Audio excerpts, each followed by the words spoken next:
You, John Fitzgerald Kennedy, do solemnly swear I, John Fitzgerald Kennedy, do solemnly swear that you will faithfully execute the office of President of the United States that I will faithfully execute the office of President of the United States and will, to the best of your ability, and will, to the best of my ability, preserve, protect, and defend the Constitution of the United States. preserve, protect, and defend the Constitution of the United States.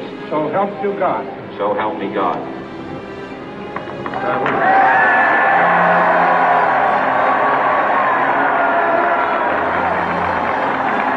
I think it was disgraceful that the intelligence agencies allowed any information that turned out to be so false and fake out. I think it's a disgrace. And I say that, and that's something that Nazi Germany would have done and did do. I think it's a disgrace. The establishment elite is still reeling from the failure of any of their bought and paid for candidates that populate both the Democratic and Republican parties to make it into the White House for the first time since perhaps JFK, are increasingly looking to the likes of the CIA to begin implementing the elite's Plan B as President-elect Donald Trump takes office and starts to diverge from the elite's interests. For instance, it is not in the elite military, industrial, intelligence and corporate complexes' interest for the US to be friendly towards Russia, despite the fact that Russia literally poses a near zero economic or military threat to US global power. However, the operating system of the US military and economic global power is such that it does not matter if a nation is a friend or foe, all are fair game, where the king of cyber warfare, the United States, can literally shut any nation down within hours, given the so-called free internet is a US military delivery system for malware infection for total access and control. So to imagine the US full-spectrum global empire assembled over the past 115 years will allow a rogue president to disrupt its activities is delusional. The CIA lies near the top of the ruling elite pyramid, where even its former directors have gone on to become presidents of the United States, so as to ensure nothing really ever changes as the ruling elite keep ruling in perpetuity as they continue to concentrate wealth and power into their own hands, whilst leaving the brainwashed masses to wave patriotic flags and go through the motions of voting in an illusion of democracy and freedom, all guided by the mainstream establishment media, the fake news empire. However, for this US election, the time-tested system of total control failed. And the reason it failed was because of Britain's Brexit vote, as explained in my video analysis and forecast conclusion of September 2016 of why Britain's Brexit vote meant that Trump would win.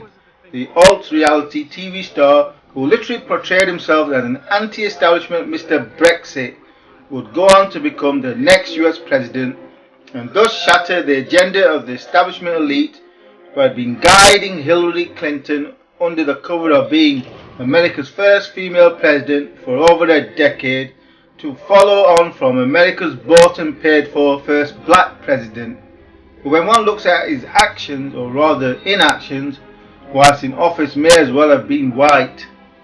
Trump's secret weapon used to great effect is delirium, which I explained in my post-US election deconstruction video of why after over 40 years of lies being piled on top of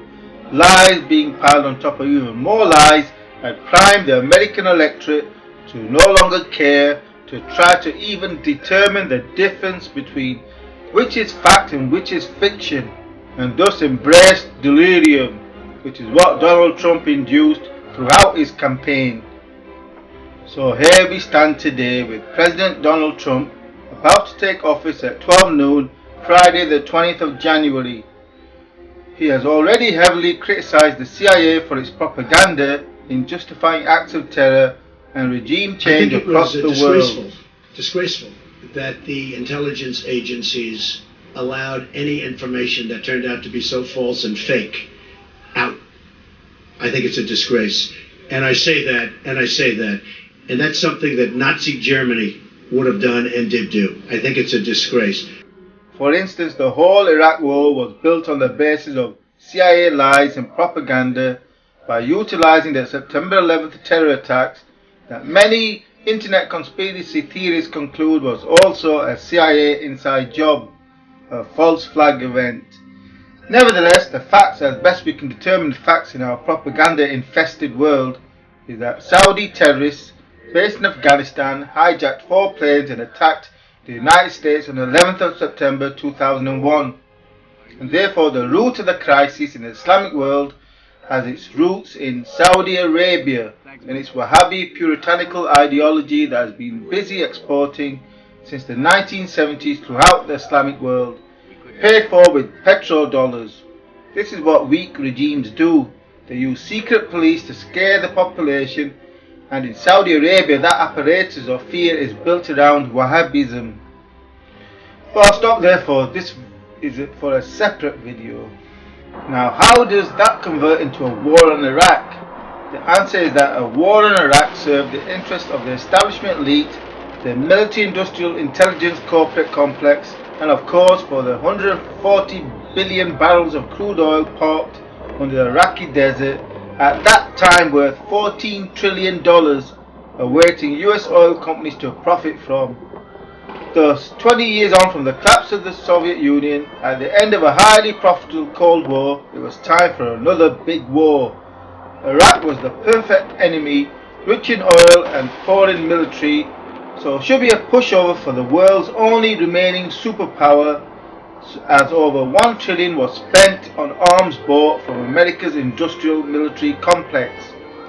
So, America's $1 trillion Iraq war was for the purpose of enriching the establishment elite, who directly profited from what was clearly an illegal war that would go on to sow the seeds of what we are witnessing today in the likes of Libya and Syria, nations destroyed with over 1 million killed. The CIA has already effectively warned that Donald Trump is Putin's Manchurian candidate, as I've covered earlier in this video series. So given the way things stand today, to imagine that one of the CIA's many death squads is not game playing the assassination of President Trump flies in the face of the past 60 years of CIA history of worldwide and domestic murder, where any perceived threat against the US establishment prompts extreme measures, even if that threat is deemed to be from the office of the President of the United States.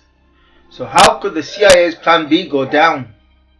Well, the CIA in 1963 were mere juveniles with lots of crude tools at their disposal, such as sniper rifles, till even at that time it was creative enough to formulate a plan for which it has remained able to maintain a cover-up that persists to this very day, despite much speculation and fragments of leaked evidence that suggests the CIA engaged the mafia to assassinate John F. Kennedy for both his highly critical speeches and warnings of the secret society, the military, industrial and intelligence complex, and his resistance towards pushing the United States into war with Vietnam that would turn out to be a hugely costly and bloody and highly enriching war for the establishment elite.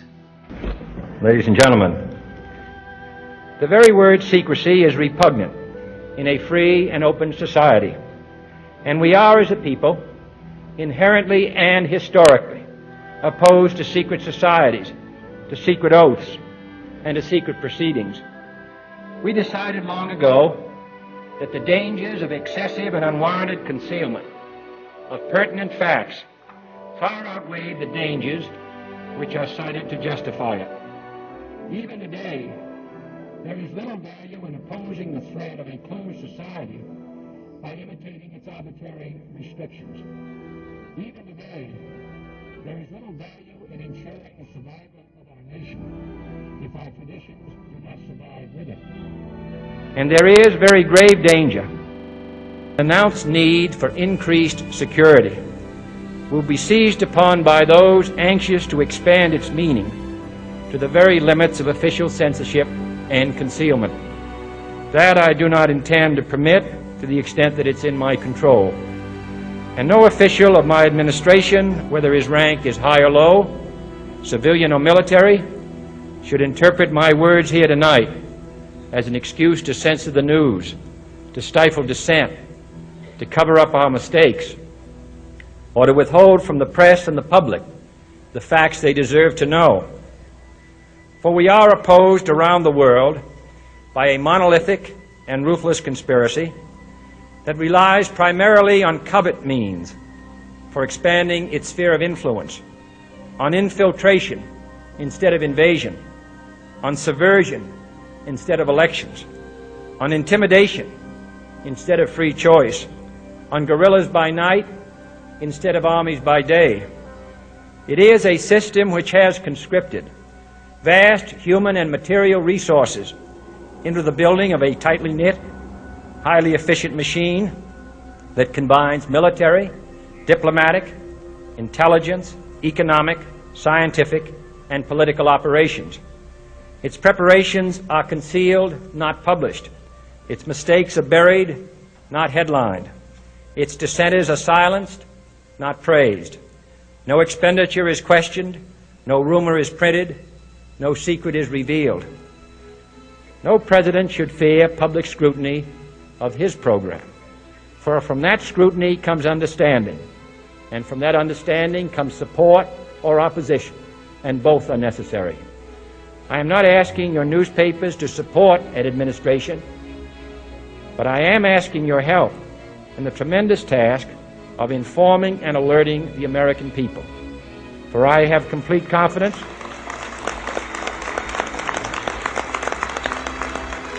in the response and dedication of our citizens whenever they are fully informed. I not only could not stifle controversy among your readers, I welcome it. This administration intends to be candid about its errors. For as a wise man once said, an error doesn't become a mistake until you refuse to correct it. We intend to accept full responsibility for our errors, and we expect you to point them out when we miss them. Without debate, without criticism, no administration and no country can succeed, and no republic can survive. That is why the Athenian lawmaker Solon decreed it a crime for any citizen to shrink from controversy.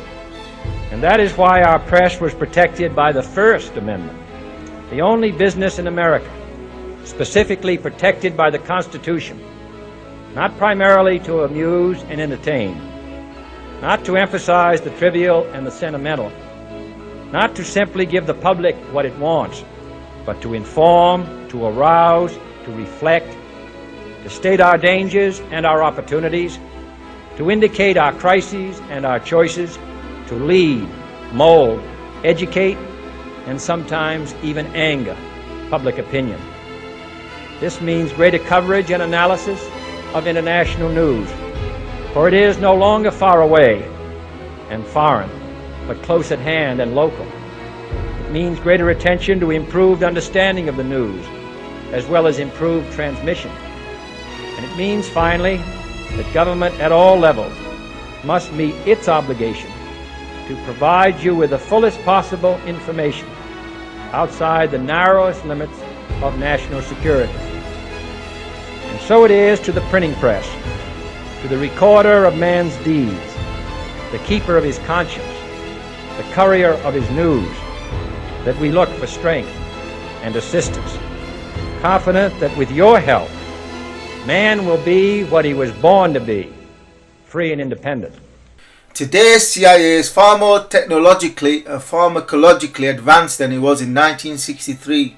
So expect the covert agency to be planning a covert assassination of Donald Trump by pharmacological means, i.e. slipping something untraceable into his food that will bring Mr. Brexit's presidency to an abrupt, natural end. Clearly, Donald Trump is fully aware of the CIA being professional liars and does not want to be subject to their propaganda. Not the CIA nor the rest of the US intelligence apparatus comprising more than 50 secret police vested interest agencies, spying on every aspect of the lives of ordinary Americans. Therefore, I don't see how the CIA, given the tools at its disposal, will not implement Plan B of sorts, given their loss of power, which is what the likes of the CIA fear the most, losing power. So the CIA of the next few years could easily put together a plan to utilize angry Mexican drug cartel members to undertake the dirty work of assassination whilst using a local patsy, a Mexican or Muslim angry at Trump's policy towards them personally or their family, perhaps for being on the receiving end of Trump's new anti-migration regime, and thus be flagged on the CIA's PRISM radar as potential patsies. And then there is a threat from within, Trump's own supporters, for if Trump in their view betrays them by backtracking on the many outlandish promises that Trump has made to America's right wing during the election campaign, then he might find himself on the receiving end of their wrath. However, in my opinion, it is more probable that a CIA assassination plot would manifest itself in one of natural causes that would give Trump the big TV ratings funeral he has always hoped for, to be followed by a more docile vice president taking over. Though it would not be necessary for the CIA to engage in an assassination plot to remove Trump from office, for the CIA has been busy exaggerating Donald Trump's ties to Tsar Putin's regime and thus creating propaganda that suggests Donald Trump really is a Manchurian candidate, i.e. working for the Russians, which will be enough to set in motion a sequence of events for Congress to remove Trump from office, especially given the huge number of skeletons in Trump's closet. Either way, it does not look likely Trump will make it to the end of his presidency, which will probably be terminated before the end of his third year in office. Maybe Donald Trump will surprise all by buckling under and following the one-party line, just as Obama and every president before him has, forgetting everything he's promised, and I can already imagine how this could play out a few years from now.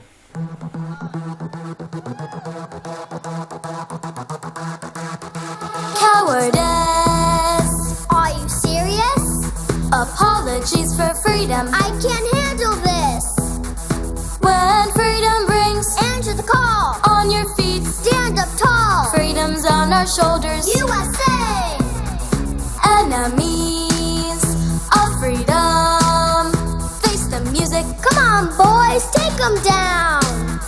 President Donald Trump knows how to make America great.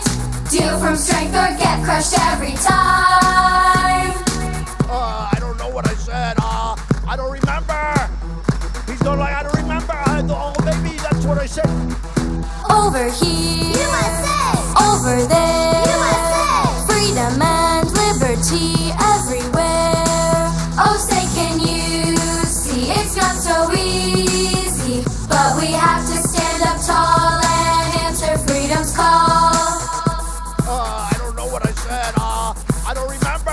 USA, USA, USA, USA. We're the land to the free and the home of the brave. USA, USA. The stars and stripes are flying. Let's celebrate our freedom. Inspire proudly freedom to the world. Ameritude, USA. American pride, USA. It's attitude, it's who we are. Stand up tall. We're the red, white, and blue. Fiercely free, that's who. Our colors don't run, no siree. I don't know what I said. I don't remember. He's going like, I don't remember. Oh, maybe that's what I said. Over here, USA. Over there, USA. Freedom and liberty everywhere. USA. Oh, say, can you see it's not so easy, but we have to stand up tall and answer freedom's call. I don't know what I said. I don't remember. He's going like, I don't remember. Oh, maybe that's what I said. This is 14 years ago. They didn't do a retraction.